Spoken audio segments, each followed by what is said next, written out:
Well, hey, everybody, welcome to the Seeing Ability podcast, where we're having a conversation about the world of folks with disabilities. And that means we're going to be talking to a variety of guests. In some cases, it's going to be adults with a disability themselves. In other cases, it's going to be parents who are raising those kids or have raised those kids, and a lot of different people that support this community. In some cases, that's going to be folks in healthcare, folks in education, and folks in a lot of nonprofits that serve this community. Now, first of all, I know you got a lot of choices when it comes to listening to podcasts. There's just a couple out there. So we appreciate you listening in with us today. And before I get to my guest, first of all, Shannon, Polly, welcome to the podcast. Hi, thanks for having us. So great to have you ladies here. We're going to do the fast four before we delve into this world of people with disabilities. We're all just people. So I always like the audience to know a little bit about our guests. And so we'll go with the fast four, rapid fire here. You ladies ready? Okay, Polly, what's your favorite junk food? Reese's Cups. There you go. Shannon? White cheddar Cheetos. Okay. If we were, Shannon, to look at your playlist, what's music we would find? Whitney Houston, Janet Jackson, and Beyonce. There you go. That's a trio. Polly? I'm not thinking a trio, but you're always going to have some good, great rap and a lot of R&B. So I'll give a little shout out to Eminem. He's always mixed in there somewhere. There you go. Currently, I think doing a lot of rooting for the Detroit Lions. He is. Spent a lot of time in Michigan in school. So I'm Aiden Hutchinson, University of Michigan. There you go. There you go. Okay, number three. What is either a TV show you're streaming and maybe you binge just a little more than you should, or a great book you're reading? Polly? I'll go with the book, The Seven Husbands of Evelyn Hugo. So good. Okay. Shannon? It is so good. I will say that I did read that because that is a little more intellectual than I've been binging Love is Blind lately, season 5. Because I've already been before. All answers are safe here in this zone. There you go. There's a new one in Sweden on Netflix.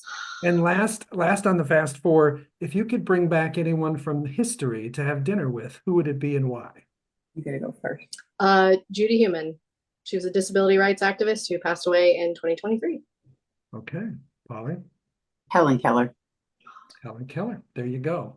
And the Fast Four is brought to us by our good friends at Reliable Tech Help. Don't forget, for all of your tech needs, call them at 502-797-7399. Okay, Polly, you had some experience in this world of kids with disabilities being a pediatric dentist and had a perspective of being around a lot of different kids. What was that like for you in those early years? A lot of fun. It still is a lot of fun. It didn't change. But those families, I think, taught me so much about how to be a pediatric dentist.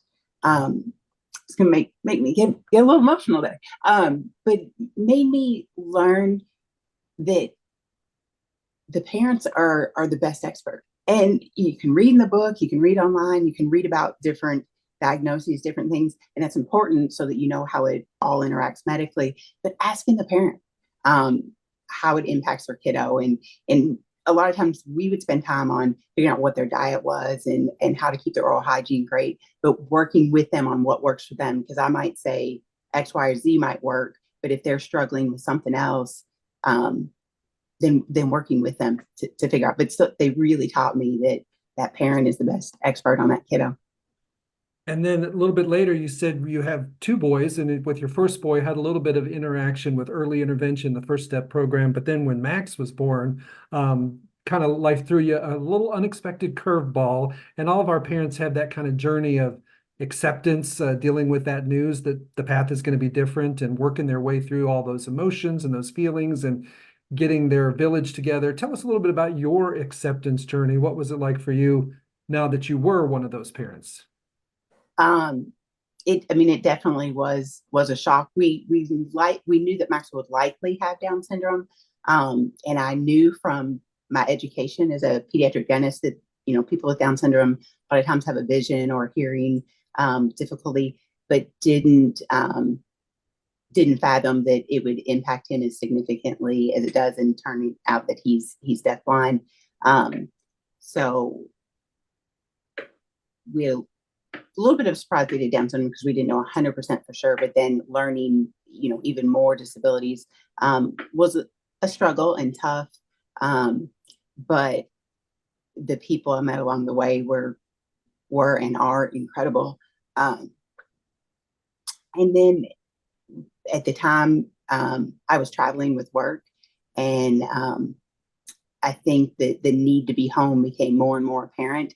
And then I realized how much more I wanted to live my life at home with my boys, with my husband too, but with our family. But to be home, be present. You know, what is that saying? They say, live to work or work to live, whichever one. I knew I wanted to be home and enjoy my passion with working and access to care, but being part of my family was that much more important. So I think he taught me the need to be home, and then he also really taught me to enjoy the little things, the little moments. They're so special that maybe sometimes we forget to celebrate. So it's been a blessing in disguise. Yeah, both of those things are really unexpected blessings. Now, you kind of knew of disabilities and you knew the parents and everything, but like, what about the emotional part of just being in that chair yourself? How was that for you? I can openly, honestly say I had no idea. Like I think when I met people and I was caring for their kiddos, I was focused in that oral hygiene role, that dental, like their dental health, how it impacted the kiddo, but not how the child's diagnosis or differences or different abilities really impacted the whole family. I don't even think I knew that it was something to think about. So it's shocking to realize that there's not a whole lot of discussion of that or awareness. Yeah. And even though, like you said, you were highly educated, had been around it, it's different when you sit in that chair versus see it from afar. Yeah.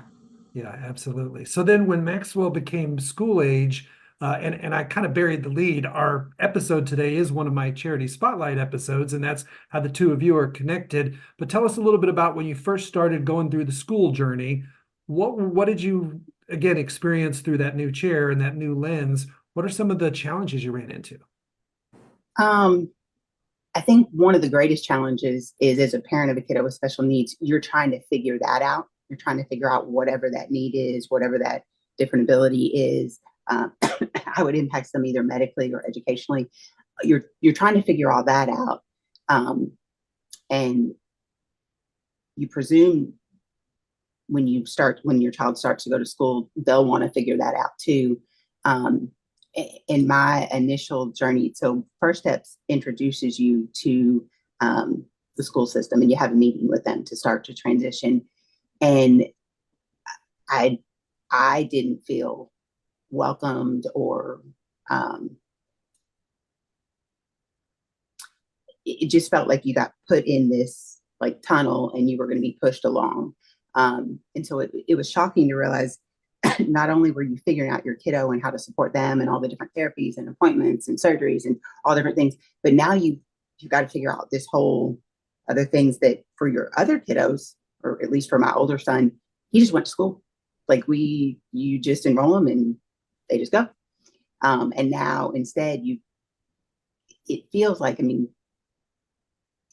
got to learn how to educate your kid, but yet that's what the school system is supposed to do.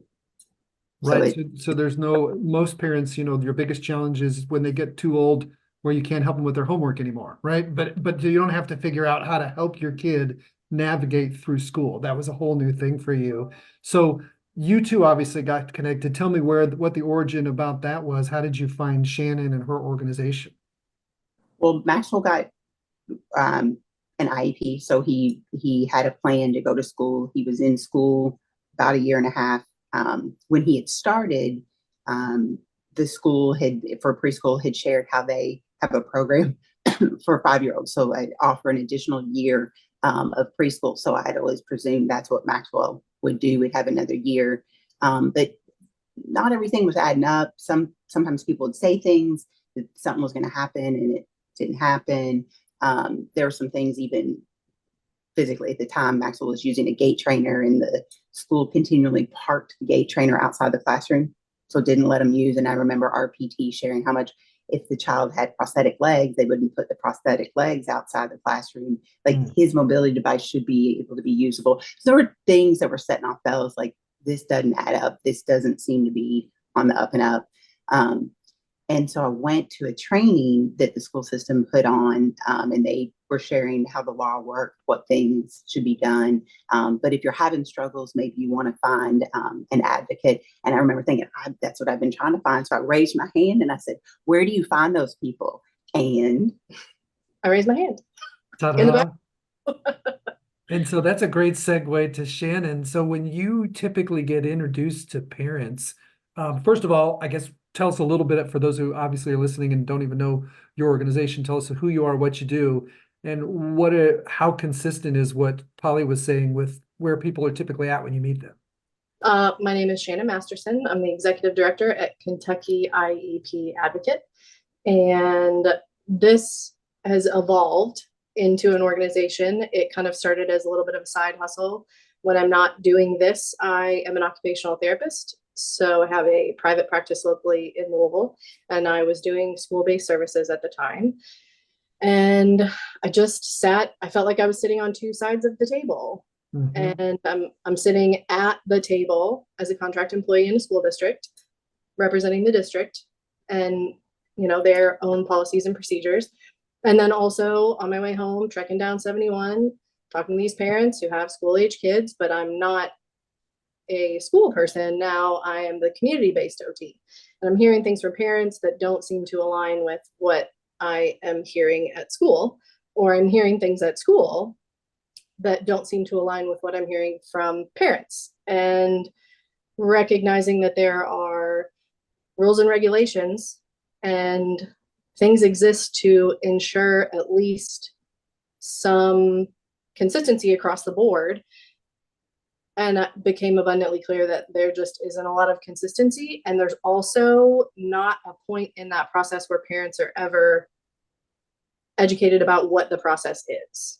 So parents was that kind of the origin of your organization? Yeah. I will say that my best friend's daughter is a very important part, but they were working with an advocate in Missouri, and I just got connected with the right people at the right time. And Katie called and said, I have your next job. This is what you're doing. I looked it up. Nobody's doing it in your state. You need to figure out how to do it. So I just started meeting with people in other states because nobody here was doing it, and figured out how to make that happen. So fast forward, we've developed a nonprofit organization. We're in year number 3. We're moving on and expanding programming, and it has moved in some ways a lot faster than I thought it would. And it's also moved in different directions than I thought it would. So when you meet people like Polly, and when people come to you and you get those calls when you're driving home, what are the biggest disconnects you typically hear? How do I say no, thank you? And how do I say that I disagree? Because I think that's usually the starting point. While a dream of mine is to get people who are transitioning from preschool to kindergarten or first steps to preschool, like when you first get in that position to be a parent of a school-age kid, I would love for those parents to have an understanding of the process and to know how to advocate for their own kid and how to ensure that their kid has access to education.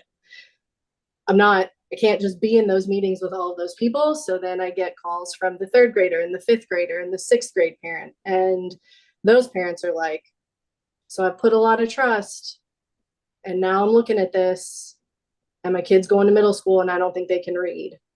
Or my kid's going to middle school and they've only been in one classroom all day long, and now they're going to be in 6. And how are they going to do that? And I just hear it's going to be fine. And something tells me it's probably not going to be fine. So how do I say this doesn't work? I'm not okay with this. And really the answer to that is you just say that.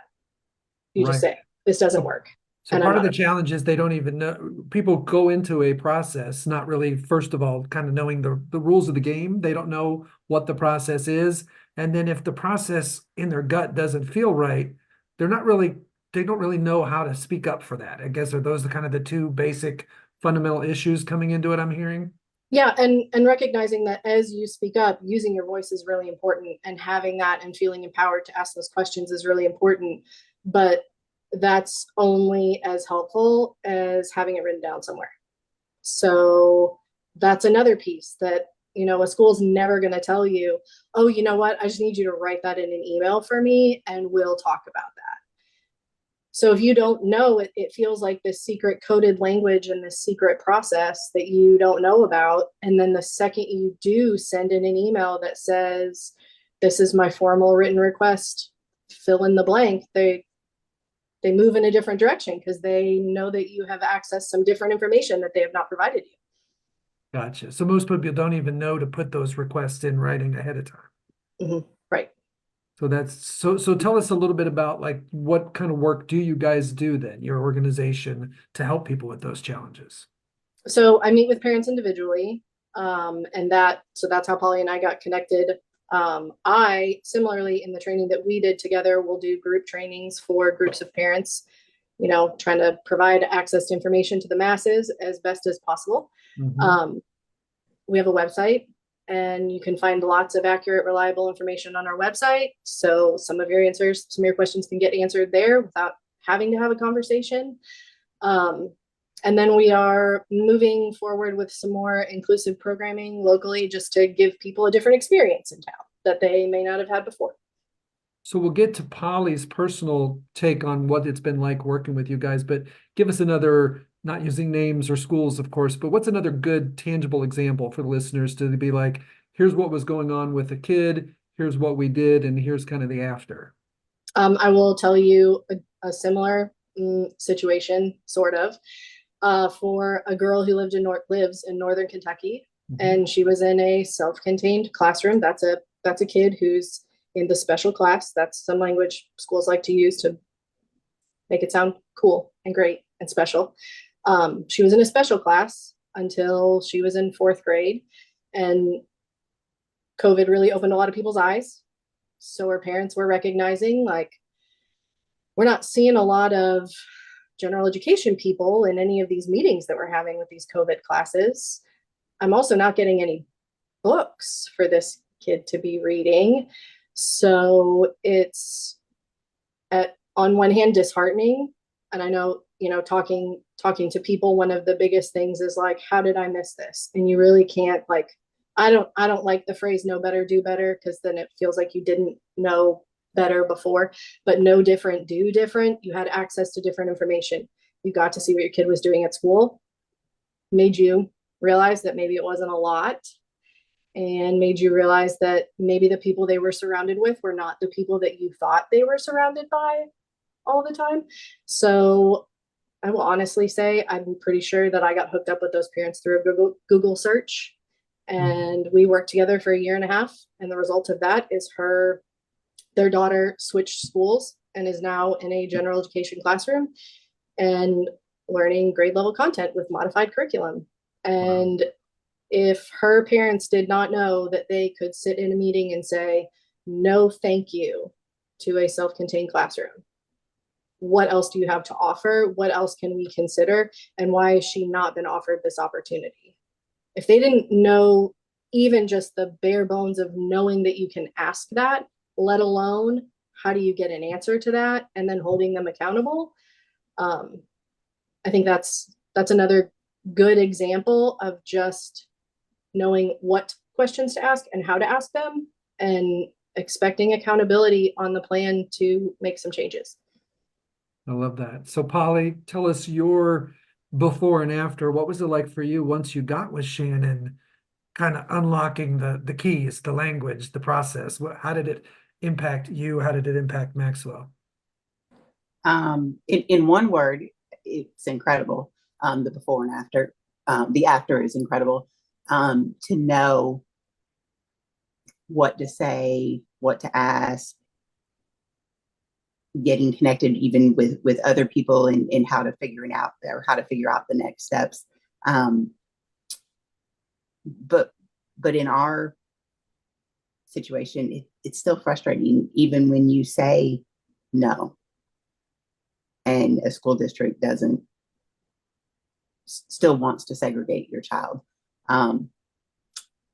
So it's still a process, but knowing or understanding more of the process, understanding more of what's happening and how it's happening, why it's happening, gives me a peace of mind that at least I understand a lot of the pieces that I didn't before. Just thinking about getting an assessment, I didn't question anything that was done in the very beginning when he was 3, when they were working on things. And I've learned a lot since, so I have a better understanding what to ask now, and what to work toward. I love that. And so it seems like for a lot of parents, and even probably for educators, sometimes the whole process can have, if it's not done right, it can feel a little adversarial. What advice do you give, Shannon, to help get what you need for your kid, but not have it always feel like it's a fight? I will say one of the most often pieces of advice I give out is if you do not show up to a meeting looking for an argument, looking for a fight, or trying to be contentious, then when they respond to you in a way that makes you feel like I'm not trying to argue and I'm not trying to be contentious and I'm just trying here to do this, that is a them problem, not a you problem. Much easier said than done. But if you go in there with the plan of working together to create a plan that works for everybody, so then that may not always be 100% what a parent wants, and maybe not always 100% what a school wants, but at least being able to enter into a negotiation about what's going to work and how can we make this happen. Showing up with the expectation that it's going to work feels a lot different than showing up needing to prove yourself over and over again, and showing up saying, you don't want to be the person that says you're doing your job wrong. When you don't do their job, it's hard to say you're doing it wrong. Right. Even though that may be what you feel. So going in and just saying, help me understand why we're doing this. Help me understand what we could be doing differently. Help me understand the things that we've considered and how we got to this and where we're going to go from here. And if you get those adversarial feelings and that contention, it's so hard, but you just have to stay true to the fact that you're not there looking for an argument. And there are situations where people will put you in a position, it's your kid and you love them more than anything and you want them to be educated more than anything. So you're going to get fired up. But you can't do that. You have to be there to build the bridge. And if you're there to build the bridge, you can only build it halfway. You can't build it the whole way. And sometimes it feels like you're challenging them. Like, are you not going to meet me in the middle? Are you not going to help me with this? And maybe that feels different than going in and saying you're doing it wrong and you have to do it differently. Have you seen some, stories where having that approach and not coming in like you're kind of saying, like, if you come in looking for a fight, you're probably going to get one. But have you seen examples where that other approach of being more like, we're all here for the solution, you've seen the school respond in a way that even surprised you, of like they came back and were really collaborative? I will say that I think it depends so much on who is in the room with you. And if you are in a room with people who, it's hard for me to believe that anybody who works in a school doesn't have some kid's best interest in mind. Sure. So but at some point it's there. It's sometimes hard to find, but it's there. But if you're sitting in a room and you're sitting in a room, I will say the Northern Kentucky family that I alluded to, the culture of the first school was segregation, different, other, like always down the hall over here. You can go, we have the special needs gym class. You can do all these like othering activities. And then moving to a new school, same district, different school, totally different culture. So then being able to be in the room with people who want the same things that you want. And sometimes it's looking at those people and recognizing you actually don't want the same things that I want. And so am I going to sit here and belabor my point and try to tell you over and over again? Or am I just going to say, it seems like we're not agreeing on this, and that's okay. We don't agree. Now what changes? Do we move schools so we have a different set of people in this room? exiting the public school system is an option that some people have. It's not an option that everybody has. So I don't want to put that out there as definitely something that should be happening. But knowing that the people that you're in the room with, I think, have the biggest impact on how everybody works together. And it's the same family, it's the same student, but it's the experience in two different schools. And I think that's really good evidence of knowing. Sometimes it feels like knowing who's on your team. Sometimes it feels like walking into a school and then, where are the students who receive special education services? Oh, everywhere. There's some over here. There's some over here. We've got people in the cafeteria. There's some in the gym. We got people here in the office. Oh, we have a special hallway for them and they're over here. Mm-hmm. And if that's what you're looking for, great, you're going to find it. And if that's not what you're looking for, then you can go find that somewhere else. Yeah, it sounds like a lot of your work is just education and empowerment. Yes. That's the big goal. So, Polly, having gone through this experience, if somebody comes to you and says, "Hey, I know you got Maxwell, he's 9, he's got Down syndrome. I just have a friend who has a young one. What advice would you give me when it comes to school? What have you learned? What would be the beginnings of your advice for that other parent?" Think about what future you want for your child. Do you envision a future as they get older that they go to Kroger or they go to a special needs Kroger? You envision they go to Kroger? Do you envision they go to a special needs McDonald's or just McDonald's? Special needs McDonald's doesn't exist, just McDonald's exists. Now, whether or not you want your kid to go to McDonald's, that's another question. But meaning, do you want them to live in the community as a whole? And do you want them to be a part of the community as a whole? And if you do that, you want them to be accepted in the community, then depending on where you live and what the environment is where you're at, you really have to look at, can you find a school that sees that vision as well? Do they believe that all children, the last 40 plus years of research show that all children do better when all the kids are together. And even the kiddos that are typical. So the non-disabled kiddos, those kids at least don't do worse, but many of them even do better when they're all taught in the same classroom.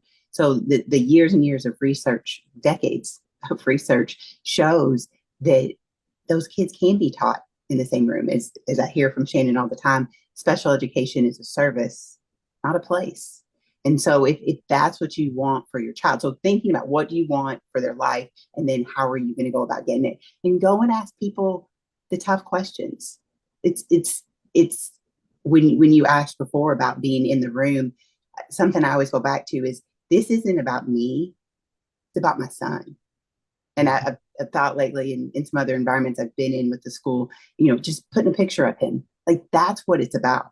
That's what it's about, this person. It's not about who gets what, who wins what. That's not what it is. He's the only one who can win. And in that, a broader community wins.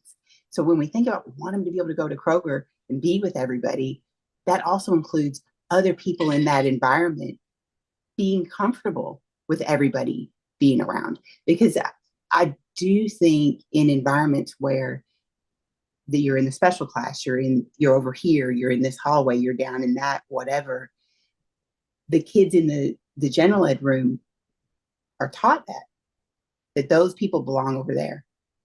Mm. When you're in an inclusive environment, and I've shared this with Shannon, and I've shared this with a couple other people.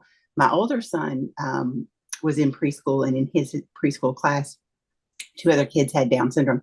And to this day, well, actually, I haven't asked him recently, but not too long ago when I had asked, my son doesn't think those other kids had Down syndrome. They were just kids in his class. They weren't, he didn't even recognize that they had different abilities. And I kind of giggle sometimes and think, our friends, one girl, Grace, she participated more than my son did at the end of the year program and singing. She was way more advanced than he was. She was great. And I don't think he saw a disability. He just saw his friend. So for that parent to look at what do you really envision in your future for your child, and then, like I said, go and ask those questions. Go and ask those principals, what do they believe? What's important to them? Go and ask those teachers, what's important to them? How do they get it done? How do you make an inclusive environment? Do you believe in an inclusive environment? And I'll guess that multiple people will say, maybe I believe in it, maybe not everybody in the building does, and we try to get you with the people that do believe in it. But hold them to that. Go back and talk with them and say, when it's not working, or when it is, also go and say thank you. Great point. Yeah. When it is working, let them know. Yeah. And the people that do well, there are, even when there are struggles, there are people that are working hard trying to figure it out and do some things really well. Sometimes it's not necessarily the people in the school with your kiddo. It's not necessarily that they don't want to provide something. A lot of times they may not be given access to it by others. They may not be given the training. They may not be giving an expert in whatever piece that you need. And they don't always have the ability to control that. But what they are doing well, saying the thank yous. Well, Shannon, I think if the goal is to educate and empower parents, right here with Polly, you've done a pretty good job. She's a pretty good poster child for the impact of your services there in your organization. Wonderful. I could just listen to you talk about this for a long time. Unfortunately, we do have a time limit with the episode. So I'm going to switch a little bit, Shannon, to the organization. Again, tell us, some people are going to be like, I like this work they do. How do they find out more about you? Give us your website. So you can find us on our website, www.kyiepadvocate.org. Fantastic. Are you on social media? Do you have?